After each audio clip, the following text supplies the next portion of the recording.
Buenas tardes.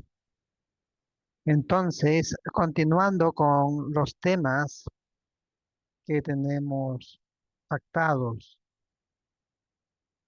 y como personal de salud, allí donde nos encontremos y desarrollándonos como personas y desarrollándonos como profesionales y con la carrera que cada uno eligió libremente, debemos pensar también que se sienten contentos, tranquilos, realizados desenvolviéndose como profesional en el campo de la salud. Entonces, cada vez que nosotros atendemos, sea como médicos, sea como trabajadora social, como enfermera, como psicólogo, en fin, toda carrera ligada a la salud, pues nos lleva también a conectarnos con la persona, ese otro como yo, ese otro como yo que es enfermable y también en algún momento puede apagarse la vida.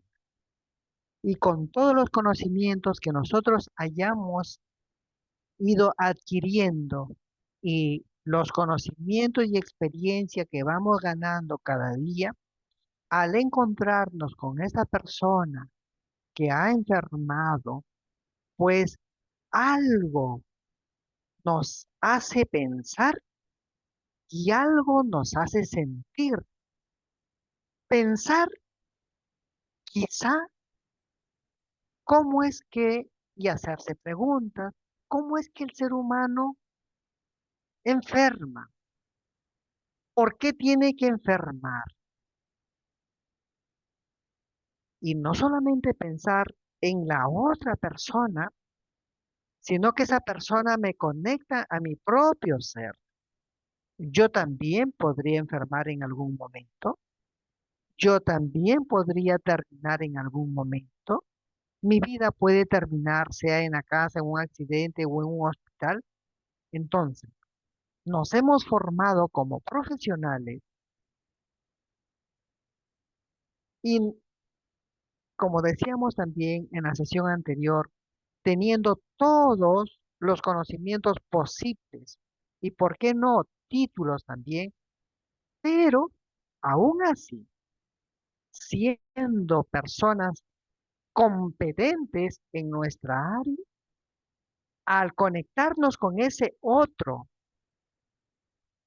que es la persona frágil o débil, pues nos hace vivir y nos hace sentir muchas o varias emociones.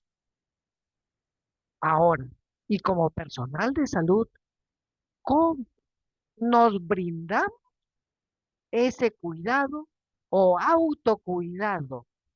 Primero, para nosotros mismos.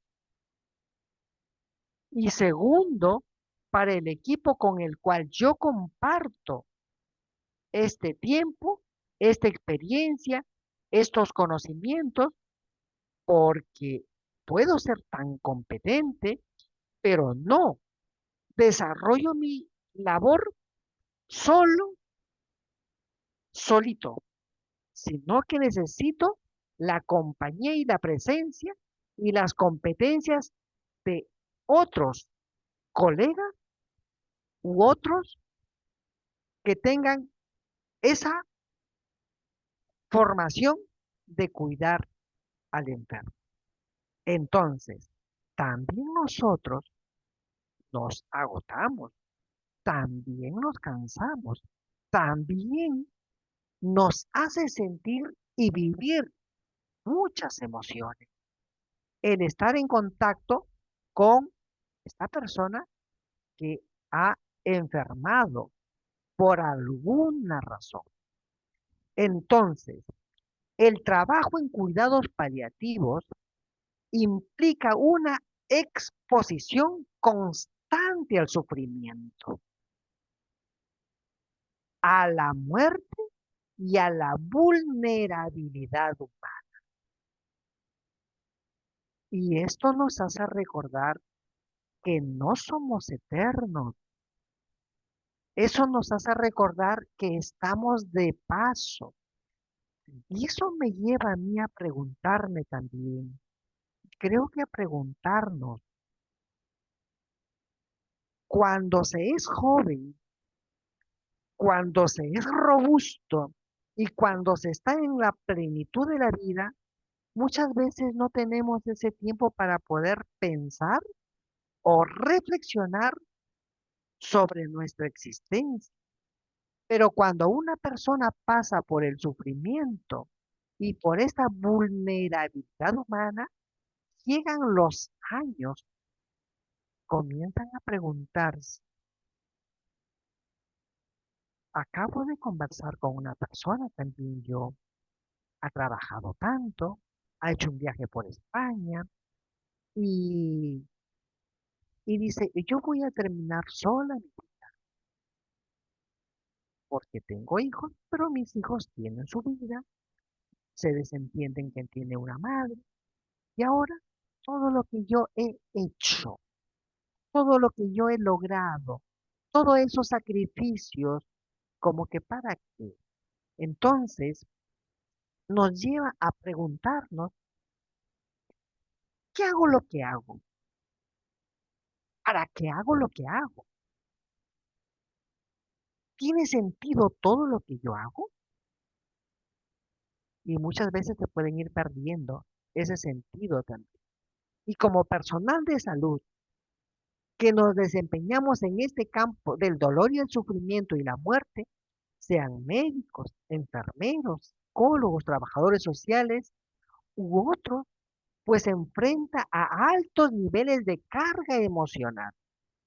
Aparte de que nos dicen, o lo sabemos, la alta demanda de pacientes que hay y sobre todo que nos piden producción, producir. Y todo eso puede generar, y no solamente puede, sino que genera desgaste. También nos agotamos, también sentimos, también pensamos, también nos cansamos.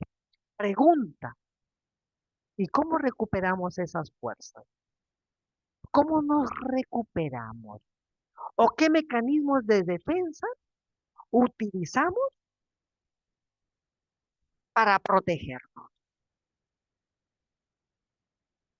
Y todos esos factores nos llevan o nos pueden conducir al agotamiento o al tan conocido síndrome del burnout, que es conocida también y llamada fatiga por compasión o incluso crisis existenciales si no se promueve un autocuidado o adecuado. Crisis existenciales que nos lleva una vez más a hacernos múltiples preguntas. Entonces, ¿qué hacen ustedes? Primero también tendría que preguntarme yo, ¿qué hago yo para evitar ese desgaste o ese agotamiento o también ya estamos colapsando? Y pues la participación nos enriquece y nos tendría que ayudar mucho, ¿verdad? ¿Qué nos dice la doctora María Muñán? ¿Cómo se protege usted para evitar caer en este desgaste o agotamiento? Buenas tardes, ¿cómo está? Muy bien, como la pregunta es bastante sencillita. ¿Cómo hace usted para protegerse y evitar en lo posible este agotamiento que el mismo trajín, la misma labor, el mismo trabajo, nos conduce también por ese camino. Bueno, en el caso mío, en el caso personal, si bien es cierto con las actividades diarias del trabajo, también nosotros, por más que seamos personal de salud, llegamos a un momento en que nos sentimos tensos, de repente por la misma presión, por la misma labor. Bueno, en lo personal, yo suelo quizás busco más que todo el diálogo, el darme un tiempo para estar más con los pacientes. Trato de mejorar en cuanto a mi organización, en ver los horarios también, no recargarme en lo que es la atención del paciente en un solo horario, distribuir mi horario, ver qué tipo de paciente de acuerdo a la prioridad también que tiene, manejo. En el caso mío, yo trabajo con pacientes citados. Entonces yo me organizo y bueno, de forma personal a mí para liberarme un poco más quizás de esa recarga laboral, de ese estrés, es un poco lo que es la actividad física que yo promuevo en mí y también en los pacientes, ¿no? Perfecto, perfecto.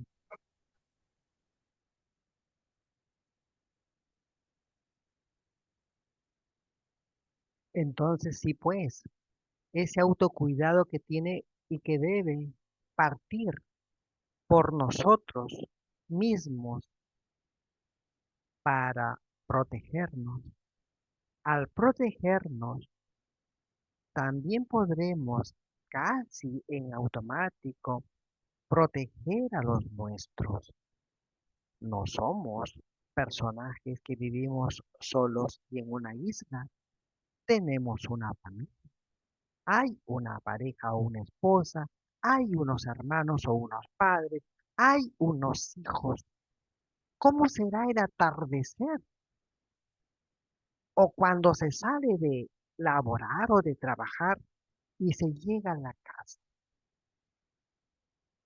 Imaginémonos o simplemente recordemos esa nuestra llegada a nuestro hogar con nuestra familia. Más aún si hemos tenido un día muy agotador. ¿Seremos otros o seremos los mismos? Quizá seamos los mismos, pero con menos energía, porque eso nos ha demandado nuestro trabajo.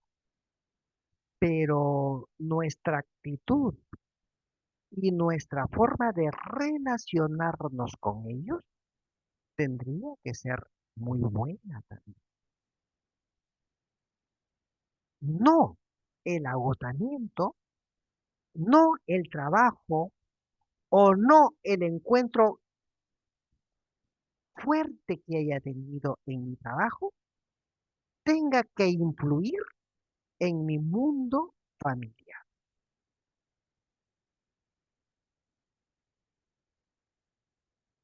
Y de allí entonces promover, preservar ese bienestar del profesional y favorecer un entorno clínico saludable y empático. Y por eso están también los psicólogos, de los cuales se espera que tendrían que estar en mejores condiciones que los otros. Y de ahí va a depender mucho de los recursos, de las habilidades y de sus competencias y de sus técnicas que utilicen para poder ayudar al equipo con el cual se trabaja.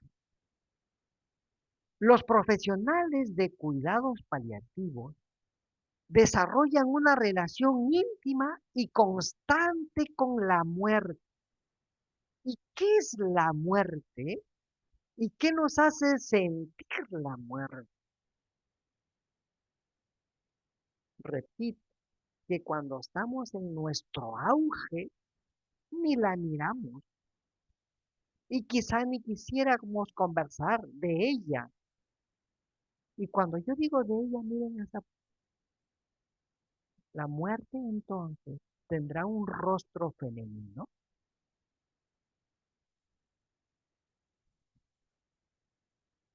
y el solo estar en contacto, yo me imagino, vengo de hospitalización también en esos momentos, y a las señoritas enfermeras, y a las técnicas, y a las doctoras, doctores también, cuando ya han hecho todo lo posible por recuperar o por salvar una vida y se les va y muere, podrá pasar y ser tan indiferente al punto de que no puedan sentir absolutamente nada, falso.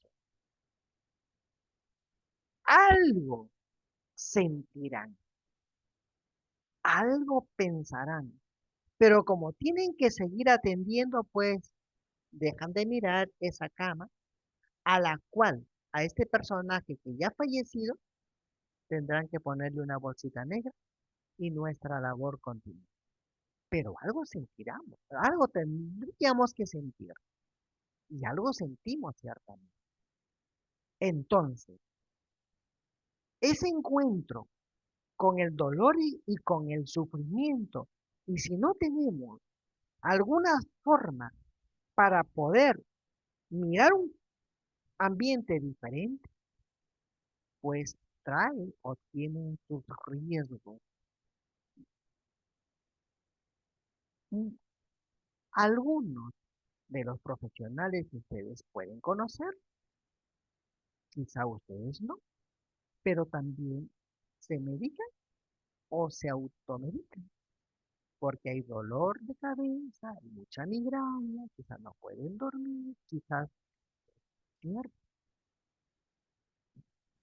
Dentro de los riesgos psicológicos del trabajo paliativo, entonces está el agotamiento emocional, la despersonalización y la pérdida de realización personal. ¿Cómo se podrá sentir una persona cuando realmente, y qué pasará por su cabecita cuando una persona está pasando por una situación como esta? Y no llegar al límite, evitar que una última gota de agua haga rebalsar un vaso,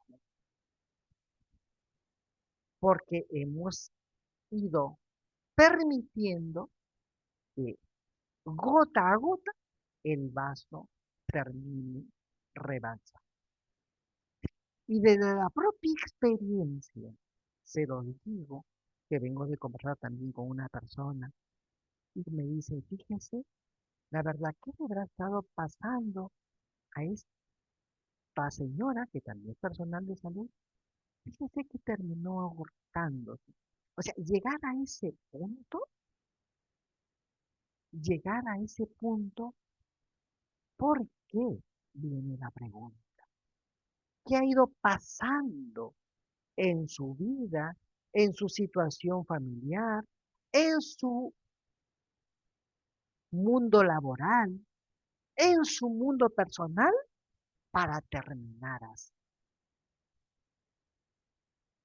Entonces, otro de los riesgos también es la fatiga por compasión, que no es más que la disminución de la capacidad de empatizar después de una exposición repetida al sufrimiento. Lo que les decía, ver uno, dos, tres, cuatro pacientes, está grave, está tan grave, se murió, se va a morir, está por morir, se murió. En fin, duelo profesional, otro de los riesgos, que son las reacciones de pérdida ante la muerte de pacientes con quienes se ha formado un vínculo y algunas veces significativo. Como una persona a la cual nosotros no hemos conocido, no hemos visto nunca en nuestra vida, al verla en su dolor y en su sufrimiento, algo va creando en nosotros y a veces se va formando un vínculo ciertamente significativo. Y cuando pasa lo que tiene que pasar, ¿qué pasa con nosotros? Entonces, dentro de los riesgos tenemos el agotamiento emocional, fatiga por compasión, duelo profesional, desgaste por empatía, que es el agotamiento producto de un involucramiento emocional sostenido, toma de decisiones difíciles y confrontaciones con dilemas éticos. Si yo me hago una pregunta a mí mismo y también se las paso a ustedes, ¿con cuál de estos riesgos psicológicos me identifico hoy, aquí y ahora?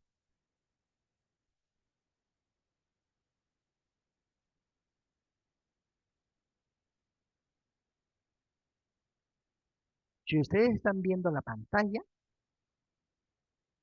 y están leyendo también, ¿con cuál de ellos creen que se están identificando y por qué? Pueden abrir sus micros y pueden compartir, por favor.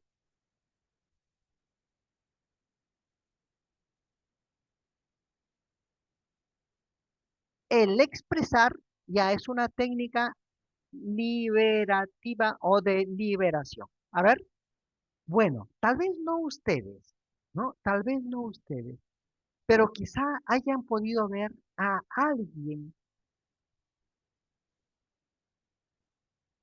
con los cuales o con el cual han podido compartir tiempo de trabajo, horarios de trabajo. ¿Han notado ustedes esto? ¿Lo han podido percibir?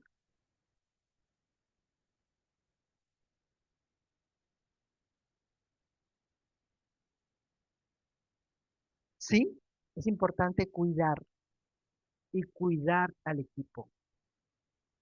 Hay el usuario externo, si hablo de un hospital como este, por ejemplo, el Hospital Cayetano Heredia, o un centro de salud X, por ejemplo, ¿no?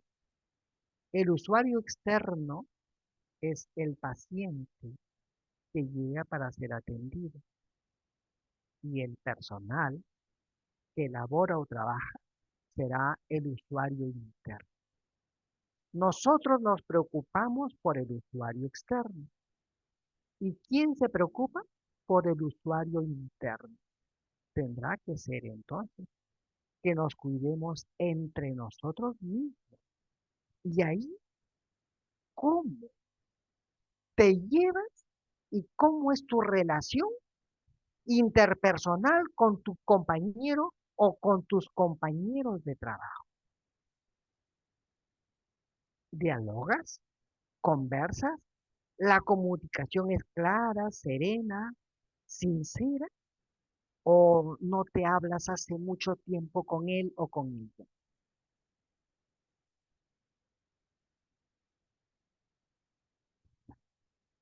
Habrá entonces también que mirar y mirarnos, mirar cómo está este grupo, este equipo de profesionales en la cual o con los que yo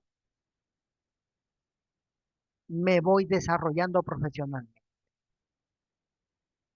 El psicólogo juega un papel importante, ¿verdad?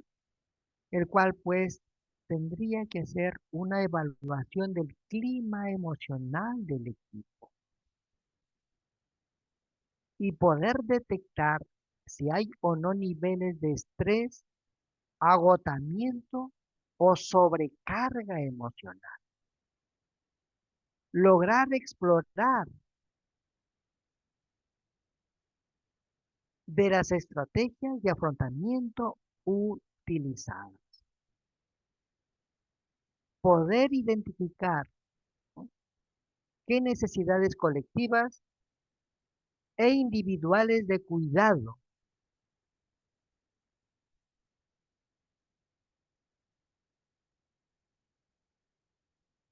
El trabajo del psicólogo, de ustedes que me están escuchando, si es que hay, y creo que hay varios psicólogos anotados, he contado yo la vez pasada uno de 23, parece. El trabajo del psicólogo en cuidados paliativos, donde se ve, se siente, se experimenta dolor, sufrimiento, muerte, ¿no? Se centra en comprender y abordar los aspectos emocionales que surgen en pacientes terminales, sus familias y el equipo sanitario. Esto implica proporcionar entrenamiento en autorregulación emocional. Ustedes han escuchado hablar de pausas activas también, ¿no? Y a veces podríamos pensar que vamos a perder el tiempo, que el tiempo es muy importante y valioso, pero sí es importante hacer una pausa para poder respirar de manera diferente. Entonces, esto implica proporcionar entrenamiento en autorregulación emocional, solución de problemas y apoyo emocional, así como mejorar las habilidades de comunicación del equipo. La falta de estas habilidades puede aumentar el riesgo de desgaste del equipo. ¿Y cómo están? Entonces preguntaba las relaciones interpersonales entre los miembros de este equipo. Otro tema que suelen pedir con mucha frecuencia y que se desarrolla, la comunicación asertiva o empática para prevenir y abordar el desgaste emocional en el equipo. El terapeuta o el psicólogo emplea estrategias orientadas o dirigidas al entrenamiento en comunicación asertiva. ¿Y qué es comunicación asertiva? ¿O quién me da un ejemplo de comunicación asertiva? A ver, para no ser yo solito el que hable. Un ejemplo de entrenamiento en comunicación asertiva. A ver, Shirley, Franco, ¿cómo sería esta comunicación asertiva dentro del equipo? Estrategias de sí orientadas entonces al entrenamiento en comunicación asertiva, solución de problemas en gestión de tiempo, autorregulación emocional, estrategias reductoras de ansiedad y estrés, pausas activas, lo que les decía. ¿Cómo detener nuestro trabajo por unos minutos, que no será largo el tiempo, pero para poder por lo menos tomar asiento, estirar las piernas, tensar los músculos y luego soltar? Tensar los músculos, estirar piernas, brazos y puños, tensar todo el cuerpo y luego relajar. ¿Qué se siente? Un rico y buen placer. Nada más, miren, cosas simples y sencillas. En cuanto al ambiente laboral, se puede mejorar las condiciones mediante la posibilidad de fomentar la cohesión y el apoyo grupal. El trabajo en equipo, les decía, también es muy importante. Es su tarea de él, es su tarea de ella, es su responsabilidad y compromiso de él y de ella. ¿Cierto? Es verdad, pero si yo puedo dar la mano, si yo puedo colaborar, no digo aunque no me lo pida, si me lo pide, con más razón, estaremos aliviando un poco la carga. Monitoreo del estado de ánimo y satisfacción del equipo y de manera individual. Planificar las actividades laborales, marcar límites en las funciones y tareas de cada miembro.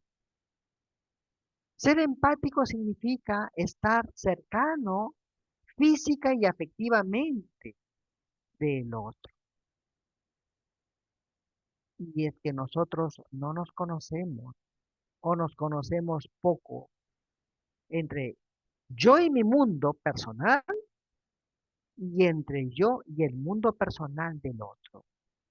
No sabemos qué ha pasado, no sabemos lo que está pasando y quizá no tengamos por qué saberlo, pero si vemos a una persona que está quizá hasta con los ojos llorosos, ¿no sería interesante, aunque no le digamos nada, pero por lo menos acariciarlo con la mirada?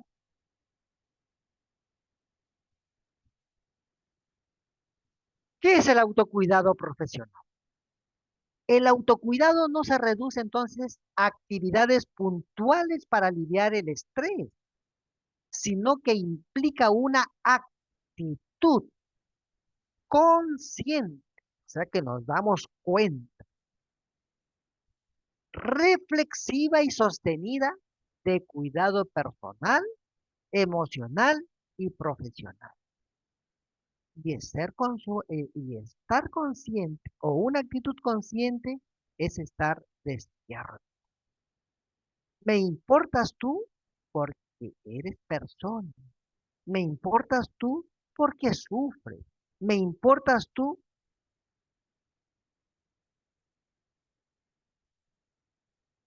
porque te veo como te veo y quizá con mi presencia y con tu palabra, con mi palabra, algo puedo aliviar en ti. Establecer límites saludables entre el trabajo y la vida personal. Buscar espacios de supervisión, apoyo psicológico o grupos de contención. Ayer estaba desarrollando un trabajo con un colega y nos reunimos lo más tarde posible. Bueno, lo más tarde posible iba a ser a las 11 de la noche, pero nos reunimos 20 para las 11, un poco temprano para él y para mí. Entonces me dijo, sí, yo todos los jueves me voy a correr, hago ejercicio, así todos los jueves, así de forma religiosa. Interesante, yo dije, bueno, desde las 10 estuve esperando, pero interesante, ¿no es cierto? Miren cómo él todos los jueves, en la noche, de 9:30 a 10, dedicados para él, para hacer sus ejercicios físicos. Desarrollar recursos de afrontamiento y resiliencia. Mantener una red de relaciones saludables. Dime con quién eres o dime con quién andas y te diré quién eres, reza un viejo adagio por ahí, ¿no? Promover el descanso. ¿Cuántas horas duerme usted? Uy, para mí la cama es una bendición de Dios. ¿Sí? La alimentación. ¿Cómo nos alimentamos? Yo me pregunto a mí también, yo para mí. ¿Y cómo me alimento? ¿Qué como? ¿Realmente como a mis horas? Dicen, bueno, hay que masticar también unas 35 veces un bocado de comida. 35 veces. ¿Recuerdan ustedes, para no irnos muy lejos, recuerdan ustedes hoy, si han almorzado, y creo que todos hemos almorzado, a ver, ¿cuántas veces han masticado un bocado de comida? No sé, pues una cuchara de arroz, por ejemplo. A ver, una, dos, tres, cuatro, cinco, seis, hemos llegado a 33. Lo dudo. Una vez, y son pocas veces ciertamente, me voy a un restaurante y me puse a observar. Y estaba una pareja almorzando, no sé si almorzando o cenando, pero igual estaban comiendo. Quien comía más, no sé si delicadamente, pero con más calma, y se daba el lujo de masticar, era ella. El caballero, un bocado de, ¿no? Una charada de comida, y yo lo miraba, pues lo estaba observando. Una cucharada, le daba una vuelta y ¡pah! Adentro. Uy, y de verdad que ni siquiera tres masticadas daba. Yo no sé. Hoy en la noche me pongo a contar yo cuántas masticadas voy a dar a mí. Entonces, miren, promover el descanso, la alimentación y el sueño. Bueno, cada uno tiene su forma de descansar. También unos duermen con la luz prendida. Los médicos, cuando hacen sus guardias, imagino, no apagan la luz, también duermen con la luz prendida en la casa, dormirán con la luz prendida también. ¿Y, y cómo son nuestros descansos? ¿Roncaremos tanto que no dejamos dormir a nuestro compañero o compañera? ¿Te has preguntado si ronca? ¿Y el ronquido qué significa? No me pregunten porque tampoco lo sé yo, por favor. Bueno,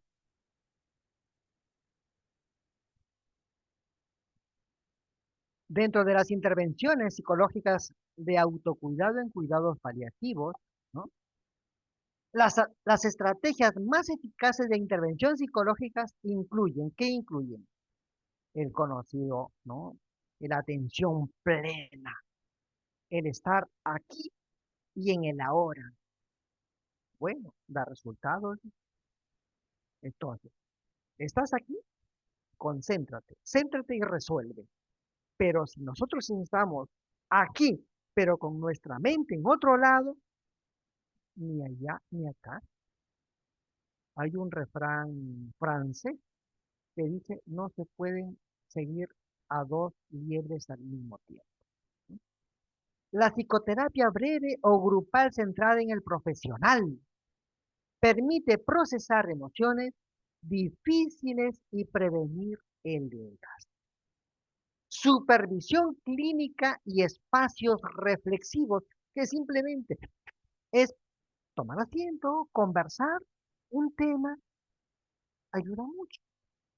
Favorecen la mentalización y el cuidado. eh,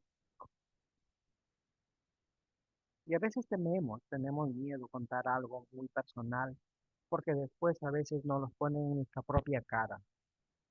Entonces decimos, ¿para qué le conté?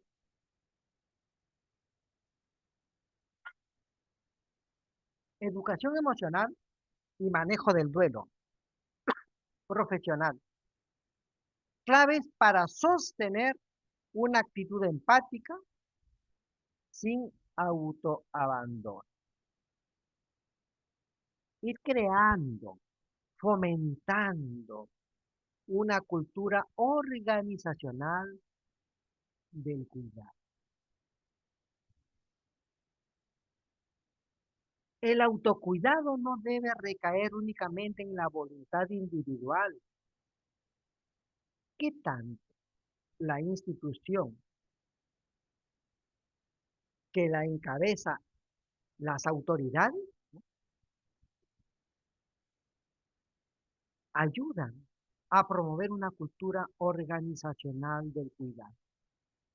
Con políticas que fomenten, pues, cargas de trabajo realistas.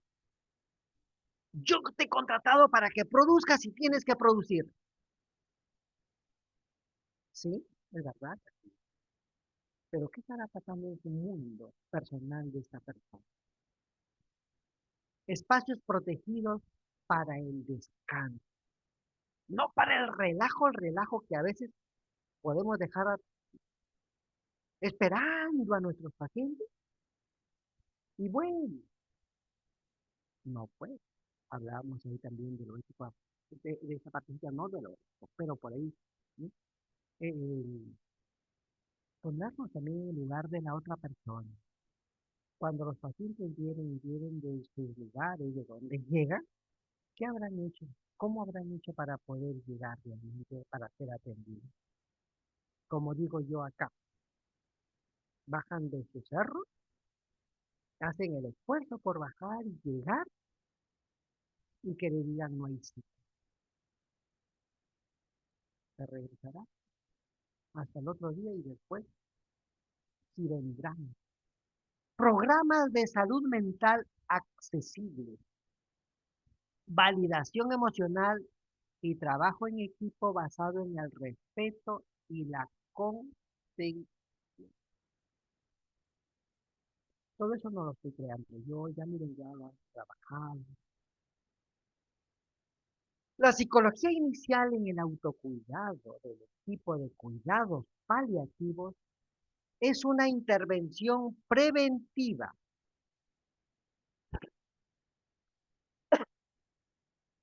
ética y necesaria.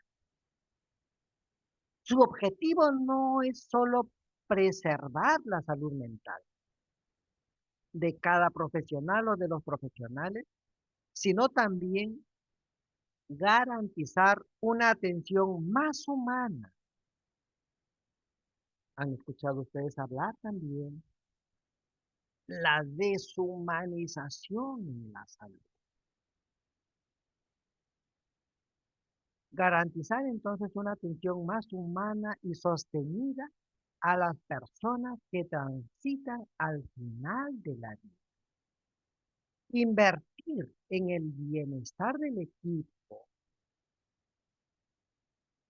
es, en definitiva, una forma de cuidar a quienes cuidan. Y siendo las 5:02, he concluido. Aunque no dice final, pero bueno. Muchas gracias. Y fíjense, alguna vez, termino por, alguna vez, la verdad que yo no sé si me están escuchando, estoy hablando solo, pero en fin, igual, me hago la idea que me están escuchando. Alguna vez, pero sí, de verdad, quiero que me confirmen, ¿me están escuchando? Sí, doctor Antonio, lo escuchamos Ah, perfectamente. perfecto, ya me estoy despidiendo también, muchas gracias. Ya, pero miren, Sí. alguna vez, cuando probablemente ustedes todavía no nacían, escuché una historia, ¿no? Porque ha sido hace mucho tiempo, ¿cierto? Entonces, yo lo leí con mucha de, me gustó el cuentito y, y se me grabó, ¿ah? Hay cosas que de verdad se me graban y que no deberían grabarse tanto y lo que debería grabarse no se graba, no sé qué dice, pero bueno, ¿no? Entonces, ¿qué decía este cuento o esta historia, que era cortita ciertamente? El título era La Miera, así como suena. Miera, la mira. Entonces ya ustedes podrían estar imaginándose, ¿y qué es qué es la mira? Y cuando yo hago talleres así, a veces, antes y ahora no lo cuento, ¿no? Pero ¿qué es la mira? Dicen, bueno, algo dulce, algo, no sé, parece una oración, en fin, no sé, ustedes qué estarán pensando también en su cabecita. La mira, ¿no? Entonces, sigue la narrativa y dice, en camino a Camotes, iba montado en su burro don Andrés llevando 2 cerones con agua. Ya se pueden ustedes imaginar con la cabecita de muy, ¿no?, fantasiosa que tenemos ya. Don Andrés sentado en su burro llevando sus 2 cerones. Ya ustedes imaginan, don Andrés era un hombre alto, moreno, estos bien morenos, ¿no? Entonces, por el camino donde él iba, en el campo, 2 trabajadores le dicen, oye Andrés, el caporal Basaldúa está hablando feas cosas de ti. No se inmutó mucho don Andrés, siguió su burro, pero más adelante, otros trabajadores en el campo le dicen, oye Andrés, el caporal Basaldúa está hablando cosas feas de ti. Sé que don Andrés se le hincharon los labios como pelotas y se calentó su rostro arrió su burro con fuerza, llegó a la casa del caporal Basaldúa y preguntó, el caporal Basaldúa, y sale uno de los empleados y le dice, no está, se ha ido a regar sus tierras de más abajo y no retornará dentro de 15 días. Dicen que don Andrés de un salto subió a su burro, se fue a su casa, abre la puerta y llama, pastora, pastora. Llama a su hija pastora y pastora, su hija llega y dice, sí, tata. Y don Andrés le dice, trae lápiz y papel. Ya, tata. Se va pastora y luego retorna con lápiz y papel. Ahora anota todo lo que te voy a decir. Ya, tata. El caporal Basaldúa es una miera. El caballo que monta es una miera. El sombrero que se pone es una miera. El rebenque de su cabello es una miera. Y miera por aquí, miera por aquí. A ver, Patora, lee lo que dice el papel. Después de leer lo que había escrito Pastora, porque el padre le había dictado, no satisfecho don Andrés, le dice, oye, Pastora, saca un poco de miera de ese papel. Mire, no es una técnica grandiosa, mi estimada, ni estimados, pero cuando estemos cargados de tantas cosas en nuestra cabeza, pongámonos, saquemos un lápiz en la noche y un papel y escribamos todo lo que estamos sintiendo en ese momento. Mira por aquí, mira por allá y saquen y después rompen el papel si no lo quieren. Bueno, es una técnica que lo leí hace tiempo, como no es una técnica, es una historia, pero de ahí se puede sacar. Imagínense ustedes que don Andrés hubiera encontrado al caporal. No le iba a saludar dulcemente de repente. Cómo esa carga emocional, esa cólera que no, iba cultivando ahí, cómo a veces termina. Y muchas veces nuestras relaciones interpersonales con nuestras compañeras o compañeros de trabajo pueden terminar así. Entonces, cojan un papel y no hay que vivir con tanta mierda adentro, pues. No sé si hay alguna pregunta, si no yo he terminado, mi estimado. ¿Alguna pregunta, por favor? O ya doy un Doctor paso al Antonio, costado. doctor Dígame. Antonio, buenas tardes. Qué bonita exposición ha dado usted. Entonces, lo que debemos hacer es guardarnos la miera y no decírselas al compañero que muy probables en los equipos de salud, siempre hay eso, lo que usted manifiesta. Perfecto, entonces ya sabemos.